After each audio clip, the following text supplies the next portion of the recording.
Bonjour à tous chers mortels, c'est Dragma, on se retrouve avec un nouvel avis manga sur Genesis, un manga que j'attendais beaucoup parce que c'est un petit peu dans le style Cage of Eden et j'ai adoré Cage of Eden, donc je me suis dit je cool, un manga un petit peu dans ce style là, je prends direct. Alors c'est un seinen suspense fantastique fait par Mori Kuji. Pour l'histoire on suit Taiga et ses amis qui se baladent tranquillement dans la montagne en train de se faire une petite randonnée et à un moment donné ils vont aller dans une grotte et là, magie, on se retrouve à la préhistoire. Oui, alors le côté on va dans une grotte et nouveau monde, oui c'est très facile. Pour le coup, Cage of Eden était beaucoup plus logique à ce niveau-là. Mais bon, passons, voilà, c'est le petit Joker, on va dire ça comme ça. Et du coup, ils vont se retrouver à la préhistoire avec les hommes de Cro-Magnon, les mammouths, comment dire, oh je vais y arriver, les tigres à dents de sabre, les ancêtres les vieux crocodiles, tous les trucs comme ça, donc des vieilles espèces qui n'existent plus depuis fort longtemps, ou alors on a juste des espèces qui se rapprochent, genre le mammouth on a l'éléphant, le crocodile on a sa version actuelle, vu qu'il a un peu changé, les tigres on a les versions de base, donc voilà. Et ils vont se retrouver dans ce monde-là, à devoir survivre. Voilà. Donc dans Cage of Eden on avait les créatures, là on a les créatures plus les humains de l'ancien temps, de la préhistoire. Et autant vous dire qu'ils sont pas tous sympas, hein, c'est la loi de la survie, hein. Donc du coup, il y a plus. En plus, à cette époque, il y avait plusieurs types, les Homo sapiens, il y avait encore d'autres. Je sais qu'il y avait différentes espèces d'hommes, et du coup, c'était pas forcément la joie. Déjà que nous, on n'est pas très cool entre nous, même si on est de plus ou moins la même espèce. Là à l'époque c'était encore plus la guerre, hein. C'est vraiment voilà, écoute t'es sur mon chemin, je te pète la gueule, je récupère ce que t'as, puis on te bouffera peut-être, on verra. Voilà, c'est un peu l'idée, hein. Donc voilà, ça c'est pour l'histoire, résumé très bref, mais en même temps il n'y a pas grand chose d'autre à dire pour l'histoire. Alors, qu'est-ce que j'ai à dire sur ce manga? Alors, j'attends avec le deuxième tome avec impatience, ça peut vous dire à quel point j'ai aimé. Bon, on est qu'au début, hein, bien évidemment, mais j'aime beaucoup. En fait, Cage of Eden, c'était un manga qui était extrêmement complet, que j'avais vraiment adoré à ce niveau-là, que j'avais trouvé exceptionnel, vachement développé, tout ça. Et là, je me suis dit, un manga, encore une fois, avec des créatures anciennes, la préhistoire, tout ça, eh ben, ce serait très cool à voir. Donc je me suis vraiment jeté dessus, hein. Je l'attendais avec impatience, j'ai très hâte de voir la suite, et j'ai très hâte de voir jusqu'où ça peut se développer. Après, un truc que je regrette, c'est que dans Cage of Eden, il y avait beaucoup de survivants, il y avait genre plus de 300 passagers, même s'il y en a quelques-uns qui sont morts assez vite, on va dire plus de 200 personnes, donc il y avait de quoi voir des gens se battre contre des créatures, il y avait de quoi voir de la survie, etc. Là, je crois qu'ils sont peut-être 6 ou 7 à tout péter, ils sont pas ultra nombreux, donc je sais pas si l'histoire va durer très longtemps. Après, bon, il y a d'autres humains de la préhistoire, peut-être qu'il va y avoir des alliances, ce genre de trucs là, je ne sais pas encore comment ça va se passer.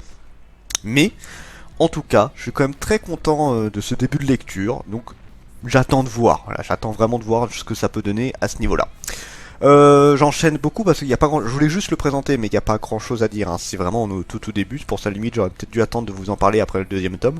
Potentiel du manga pour l'histoire, quelque chose d'assez simple, hein, je redis, on est vraiment en mode, c'est des gens transportés dans une autre époque. Fin. Voilà, c'est... Et qui vont devoir apprendre à survivre, devoir apprendre à utiliser les vieilles techniques, donc créer des lances, trouver de la nourriture, trouver un endroit pour dormir, etc. Voilà, c'est vraiment la base de la survie, et réussir à se défendre vis-à-vis des créatures, et des humains, et peut-être même d'entre eux. Ça va être la grosse question.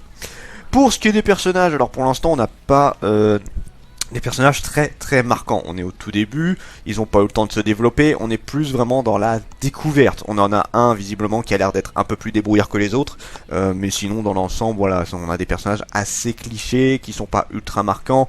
Ça va peut-être se développer au fur et à mesure. J'attends de voir. Pour ce qui est du dessin, il y a rien à redire, c'est très beau, c'est très décoré. Ça par contre c'est un truc qui est bien, qui est pas souvent le cas dans les mangas. C'est très décoré, on a de la végétation, on a du rocher, on a du ciel, on a des rivières, on a des animaux, franchement, le manga n'est pas vide. Il y a vraiment quelque chose tout le temps, c'est très rare d'avoir des pages juste blanches. Voilà, c'est vraiment, il y a toujours quelque chose, donc c'est extrêmement détaillé, et ça fait plaisir pour l'immersion, ça fait plaisir pour la lecture, c'est vraiment très cool. Jusqu'où le manga peut aller? C'est une bonne question que je me pose à moi-même parce que là actuellement il y a 9 tomes au Japon Maintenant, je sais pas jusqu'où la série va aller. Cage of Eden, c'était 21 tomes, mais il y avait énormément de mystères dans le manga, donc il fallait beaucoup de développement. Est-ce que là, le manga va se développer en mode, voilà, il y a tout un mystère, pourquoi ils sont là, tout ça, ou est-ce que c'est uniquement de la survie? Je sais pas trop. Surtout que le style de dessin me fait penser à quelque chose, je me demande si c'est pas un autre manga. Non, non, je sais pas. Je me posais la question. Je me suis dit, est-ce que c'est pas une œuvre qu'on connaît là?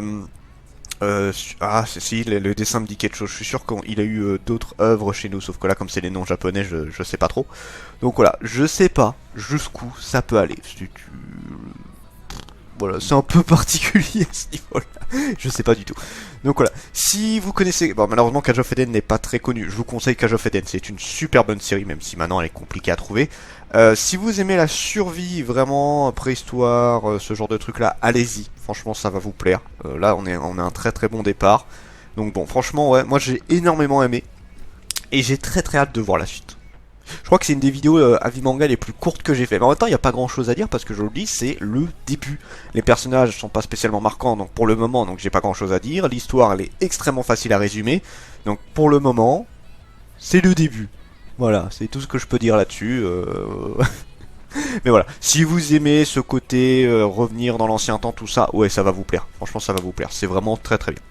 Sur ce, c'était Dragmar et je vous dis à la prochaine, chers mortels.